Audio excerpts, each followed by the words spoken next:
Welcome to Fishing Without Bait, a lifetime without definitive expectations. If you've got here by accident or on purpose, you're certainly welcome. We always have an empty seat. The only admission price is the honesty, open-mindedness, and willingness to try. If you're looking to create your life rather than find it, please join us. Chime in the canoe, grab a paddle, and start paddling and let the adventure begin. Good evening, everyone. My name is Jim Ellermeyer. I'm a behavioral health therapist, and as for followers of the show, we have an eclectic roster of guests, and today we're joined by a new friend, professional wrestler, Zeke Mercer. Zeke, welcome aboard. Hi, how you doing? Well, I'm still gathering information about myself, Zeke. So how would you describe yourself if the aliens came down and the first person that they met as a representation of the human race was Zeke Mercer? What would they have to say? What would they have to report back? Weird but nice kid. I've been carrying that title since I was maybe 7, if I remember. I've always been told you're a weird kid, but you're a nice kid. Say more about that. Well, not weird. I'm just different. Uh-huh. I'm just naive like everyone else. I do things differently. I think differently. But I've always been described as nice. Just respectful. Pleasant to be around. Not aggressive, I guess. Well, people who are a few standard deviations away from the norm are the most interesting ones. Oh yeah, I'm definitely weird though. I'm not normal at all. Okay. I wouldn't say there's anything normal about anyone. Everyone's kind of different, but if there was a normal stereotype, I do not fit that whatsoever. Well, if everybody was the same, Zeke, it'd be a dull world, man. Oh yeah, it would be boring. Some people have a template of their life, and if you don't exactly follow that template of what they think life should be, then you're considered odd or weird. Oh yeah, for sure. But you have your own template, and you follow it. I don't think I have a template. It's kind of I'm just doing the things that makes me happy.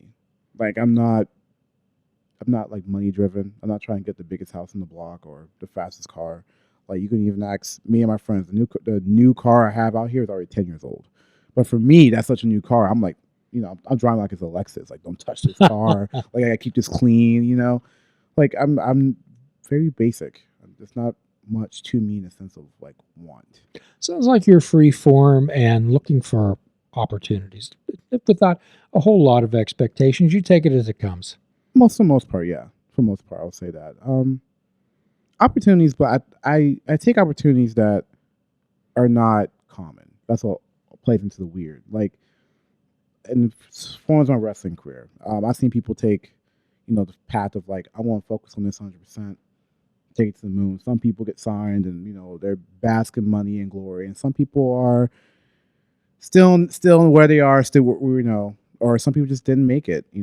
But for me, I took wrestling in such a unique spot that I wouldn't consider myself a full-time wrestler. I'm very much part-time. But I chose to be that way. But because also I think it's my support system and my skill set, I was able to do more. So I won't say I did the normal path of opportunities. Kind of I saw opportunity I can keep wrestling around, have a normal life, and kind of play with it too. Well, in the 12-step world, Zeke, we say that normal's a setting on a washing machine. Oh, yeah, for sure. But so tell us a little bit about your early life. You're from Mississippi. Yeah, I'm Southern by birth.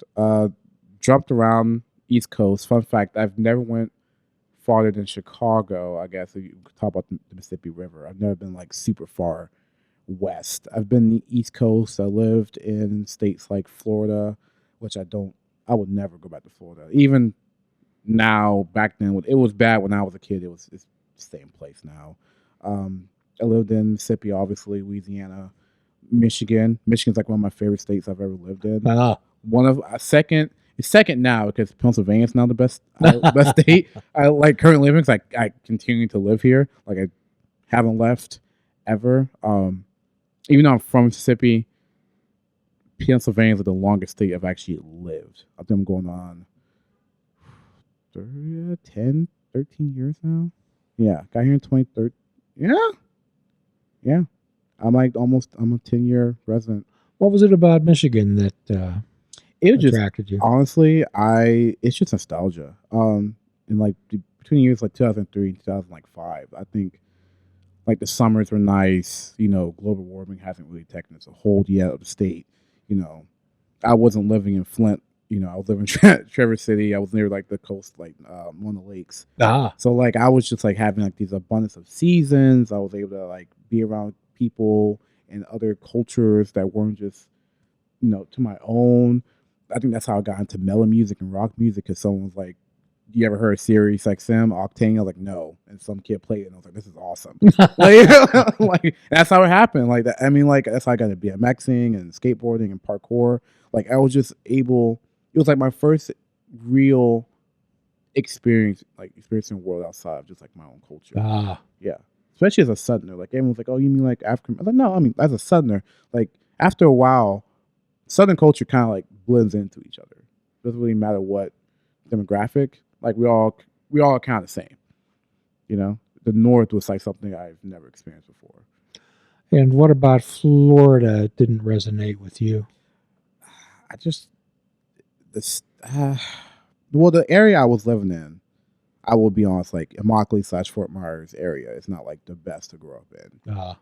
And I didn't like the circumstances of how I was in Florida personally, and I just never liked the state because it was just the climate wasn't my own. Like Mississippi and Florida, two different climates. Everyone's like, oh, it's the South, but I don't really consider Florida South in a good way. Like it's just not the same. It's not the same as Georgia. I can say Georgia, you know, Alabama, Mississippi have a similar climate, but not like Florida. Like it's super hot, it's super buggy, super mosquitoes. Like if you're not used to that, it's not the same.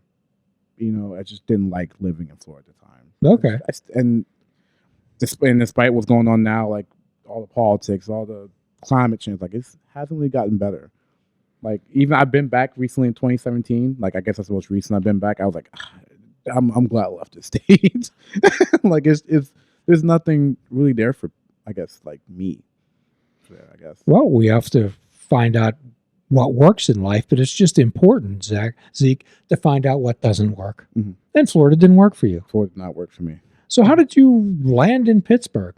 My father works in casino business. He's like an advertiser. Oh, okay. So like he followed the money. That's why I moved to different states. Different areas. I mean, I don't blame him. I mean, like where the money goes, you might want to go. If they're paying you that much to relocate, I'm like, hey, take it. The last time like we ever relocated was to Pennsylvania, and he was like, I don't even know I should be like, I don't like, should I do it? I was like, yeah, dude, like we get the heck up out of here. No, like I'm sorry, but like not a lot of people want to stay in Mississippi. It's not enough opportunity for anybody, not just like for African Americans, but like anyone. Like it's just the state, unfortunately, was left behind. And like if you had a chance to leave the state, you should leave the state. I totally believe that. If you have a chance to, you should. You probably find better opportunities. And my dad did. We moved to Washington County, where I've lived for 10 years, graduated. I literally went to middle school there, high school, college. I even work in that county now. So like it's been about part of my life. And I just moved to Pittsburgh to like what, eight months ago? Oh, okay. August. So like I'm bad with numbers. So like it's been some months ago. What precipitated to move to Pittsburgh? I want a different landscape. I've grown up, like I said, in Washington County. I've seen everything. I've been in like so many different corners of that county. You know, I just want to be near a city for once. Wrestling was mostly in the city. Most of my friends at this time, because as you grow older, your friends transition from like one group of friends to another. Sure. My group of friends now were in around the Pittsburgh area. I was like, I might as well just move up here, even if I'm working in the county right below me. I was like, I might as well go up here. I will be around people I want to be around, get a new environment. You know, I just graduated college. Like, I need something to do. Like, I need something to like focus on. Like, it's just like it gave me that like, okay, it's a sense of adventure. You don't know, you kind of know where you are. You've been driving these streets and these roads since you were 17, since you learned how to drive. But you never stayed here. You know, now you can like stop being a visitor. So you're looking for a little snap, crackle, pop in your life. Yeah, just like the mundane doesn't seem to fit you very well.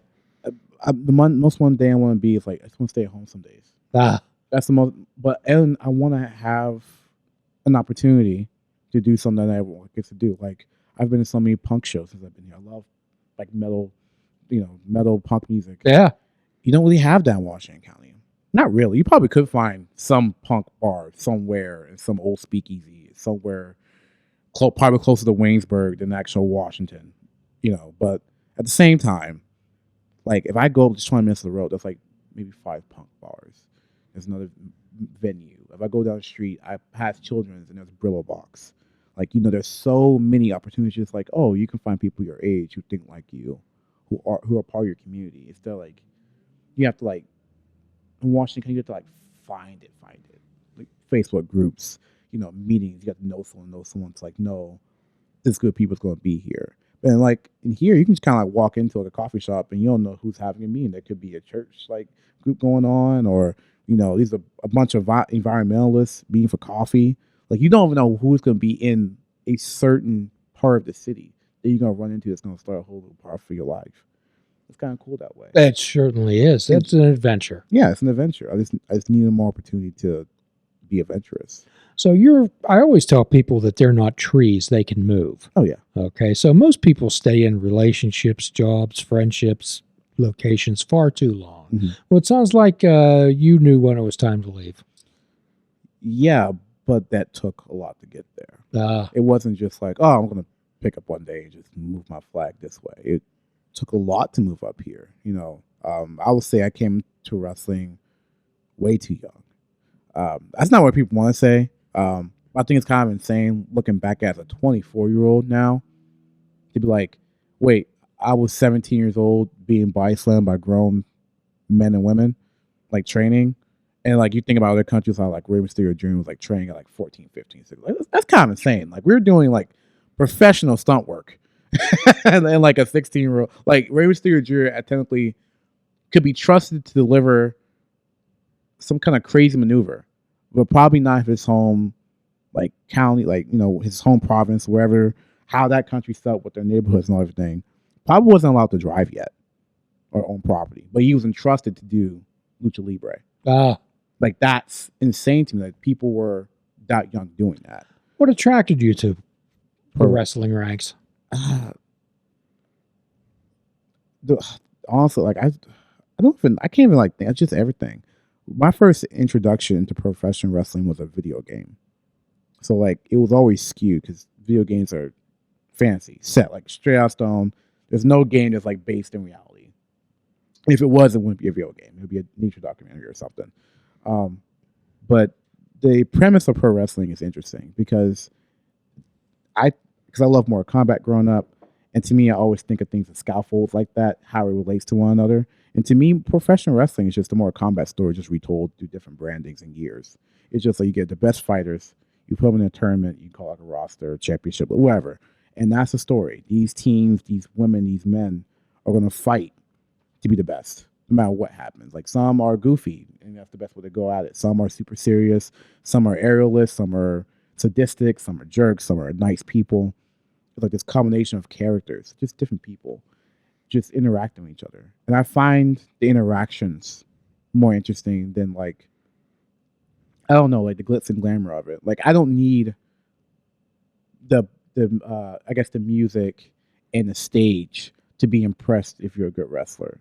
Some of the best wrestlers came out of like just pipe and drape curtains and put on 5-star classics.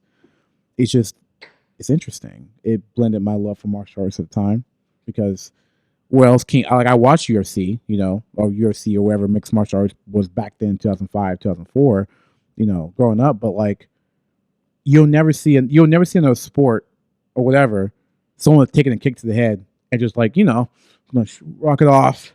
I'm gonna try to put you in this submission again. Like that never happens. Like I've done mixed martial arts before. Like you get kicked in the head, you're down. You're down. If someone like put a boot or put like a forearm to your neck, you're done. If someone puts a choke on, there's no reaching out and like kind of gaining the fans the energy and seeing a kid and like his tears and that's gonna motivate you. Like no, like I literally seen grown adults reach out to their kid and that person was like losing consciousness. They pass that anyway. Like if there's a realistic fiction. Like, yeah, I know what happens in real life, but the fact that person got back up and is continuing to fight, like that's the part. That part. Like that's the cool part I like about wrestling. So nobody just lands in the ring. What was the What were the steps you took to after you had an interest in wrestling? What's next? Most people would say, "What? How do I do that?" Uh, Honestly, the decision to be a part of wrestling didn't happen until like 2017. I was 17 years old at the time. I was 6 or 7 years deep into an amateur wrestling career in high school, Ah, like through middle school and high school. And my dad took me to, at the time he was working at the Glen Island Casino. I went to my first indie wrestling show. Um, when I watched that show, I ran into, and looking back at it, um, I ran into a lot of people I would later call my colleagues, like Chris LaRusso, Jack Pollock, Jackson Argos, Ice Dupree, Andrew Palace, Dan Hooven. I'm trying to think of everyone. Jerry Lawler was on that show, which I thought was always hilarious. Like I was like, wow, I was like, why? I have no idea. I think Ryback was also on that show. Like, like I look back, yeah, like I saw all these people, like it was just, even though it was like small, it's independent, and like you can tell there's no like big money, like crazy money backing behind it. They still filled out that room. People were still having fun, and the wrestling was just as good as you saw on television. so tell us about the training. Tell us about how one even gets involved or finds a training school. You have to do research, unfortunately. I mean, I think in 2017 was probably harder because everything's like websites, but not everything compared to now is like, hey, this wrestling school is down the street. Here's their social media. Just text it. They'll tell you information. But I did a lot of research and I found a school that was I can afford at 17 years old, which is crazy to think about. I can afford at 17 years old. But I was able to find one, and that's how I started training under Quinn Magnum. I was Okay. I was like 17 years old. That was my senior year of high school. So like the first day of my tryout was the day before my last first day of high school. Ah, So like it kind of correlates after a while. okay. So what's the training like? Reminded me a lot of amateur wrestling training, martial arts training, a lot of cardio, a lot of technique, a lot of. It's actually more psychological than it is like physical. You have to learn to trust other people, and if you came from a background like where I came from, trusting wasn't always so easily. Like I wouldn't be able to just give my trust to you easily back then. Now I'm like, all right, if we were two professionals, yeah, you know what I mean. But like, it was more like trusting people, trust yourself, have confidence in yourself, and those are just things I just never learned how to have within myself. So that's mostly my training was. It's no like real like, oh, we gotta do this hard drill. It was just like, you gotta be a different person. You gotta grow. I had to grow up, and training was a part of me growing up. How long does the training last? Different for everybody. It's not the same for everybody. I know people who were training for 2 years. I know people who were training for months and they got ready. It took me 9 months. Ah, okay. But it was 9 months of me going once a week. It's like the only way I can get there was like once a week. Because I have a car, barely had a job. My dad was like, you can use my car to get there, but like, I'm going to drive it back. So like, I had a lawyer's permit. I had to make do. I had to use Lyft, Ubers. It was just, when I got there on Sunday, man, it was like 9. I didn't sometimes get home to like 5, between this training and traveling to get home. So like, I put a lot of time in. A lot of people criticized the time I put in, but I was like, this is what I can do. But it took me 9 months. So you had the desire and found a way. Mm-hmm. So that's what we talk about in the 12-step world, Zeke. We often talk about the two most important words are action and effort. Mm-hmm. Putting action and effort, making a choice to do something, and you did that. Yeah. So how does one know when the training's up after 9 months? What happened? You get told. Oh, you will get told. If a lot of people don't believe that, but you will be told when, hey, I think you're ready. Or, hey, you're close. Like you should be told. I mean, I don't think you should be training forever. I don't think it takes forever to learn how to be a pro wrestler. Like just like the basics. To be a good wrestler takes years. To be I'm just starting out. You can get there like within a year and a half. Really. So after the training's over, what's next? You still train. Yeah. But I remember being criticized. I was like, you don't come and train anymore. You don't do this. But like, there's a different type of training that you have to go on. Like, yeah, you can learn the basics, and the basics are very important. They're very important. I would never say basics are not important, but there's only so much basics you can learn before you need to like learn like field experience. Does that make sense? You can teach a kid how to ride a bike all you want in the driveway, but until that kid's like right on the street, that's when that kid's gonna learn how to ride a bike because they're in public now. They're not gonna be coddled. There's no training wheels at that point. So for me, it was just like getting on the road as much as possible. I agree with you 100%. In my world, the therapy world, when I had interns, I would tell them, I said, you're going to therapy school to learn how to pass the examination. Your real education starts in here. Yeah, that when you meet the first client or whatever, it's going to be, that's when you start learning because this is how you actually apply it. Continue to watch our next podcast of Fishing Without Bait, where we will continue our conversation with Zeke Mercer. And we have a free prescription where you can fill it anywhere. Fruits, nuts, and vegetables. Unplug your television and take up fishing. And for a truly mindful experience, we suggest that you fish without bait. Do a kindness for yourself and do a kindness for another. Forgive yourself and forgive another. If we're all not God's children, none of us are. Till all are free, none are free. Namaste, my friends. Please check out our website at fishingwithoutbait.com, where you can listen to the show, comment on our discussions, and find out where you can subscribe to our podcast. If you're interested in flying the colors of Fishing Without Bait, click the shop icon on our website. We have clothing, mugs, cell phone cases, and so much more. Show the world that you fish without bait.